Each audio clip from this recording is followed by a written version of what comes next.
வணக்கம் ஃப்ரெண்ட்ஸ். இன்றைக்கி ஒரு தகவலோடு வந்திருக்கிறேன். பிரபல இயக்குனர் ஆர்பி சௌத்ரி நேற்று ஒரு சாலை விபத்தில் இருந்திருக்காரு. அவர் சொந்த ஊர் பார்த்திங்கன்னா ராஜஸ்தான். அவர் ராஜஸ்தான்லேருந்து இங்கே பூர்வீகம் அவர் ராஜஸ்தான். அவர் 1990 காலகட்டங்களில் நிறைய தமிழ் படங்கள், நாட்டாமை, சூரிய வம்சம், பூவே உனக்காக, லவ் டுடே, நிறைய படங்களை எடுத்து தயாரிச்சிருக்காங்க. அவர் படம்லாம் ஒன்றும் பேர் சொல்லக்கூடிய படங்கள், நம்ம நிறைய விரும்பி பார்த்த படங்கள். பார்த்திங்கன்னா அவருக்கு இப்போ 72 வயதாகுது. அவர் அப்பப்போ அவர் பூர்வீகத்துக்கு ராஜஸ்தானுக்கு போயிட்டு வர்றது வழக்கமாக இருந்திருக்காரு. இந்த முறை போயிட்டு அங்கே ஒரு காரில் ட்ராவல் பண்ணும்போது அந்த ஊரில் லோக்கல் ட்ராவல் பண்ணும்போது மாடு ஒன்று குறுக்கில் வந்துட்டோடனே அவர் டிரைவர் கொஞ்சம் திருப்ப செய்ய போய் சென்டர் மீடியட்டில் அடிச்சிட்டுது. அது பார்த்து இவர் ஆக்சிடெண்ட்டில் இருக்கல, அதை பார்த்து அவருக்கு ஹார்ட் அட்டாக் ஆகிடுச்சு.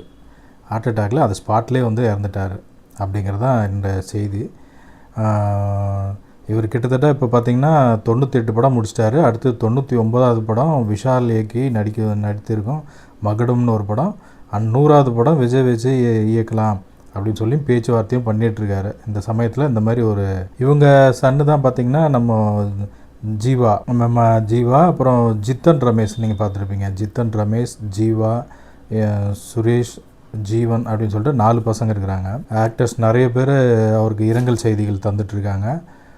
நம்மளுக்கும் வருத்தமான ஒரு செய்தி தான் இது. ஏன்னா ரொம்ப பழமையான ஆள், ரொம்ப நிறைய படங்களை கொடுத்து நிறைய இயக்குநர்களை அறிமுகப்படுத்தி, நடிகர்களை அறிமுகப்படுத்தி தமிழ் சினிமாவிற்கு ரொம்ப பெரிய உதவிகரமாக இருந்தவர் ஆர்பி சௌத்ரி அவர்கள். அவருடைய மரணத்துக்கு அஞ்சலி செலுத்தும் வகையில் இந்த வீடியோ நம்ம வெளியிடுறோம்.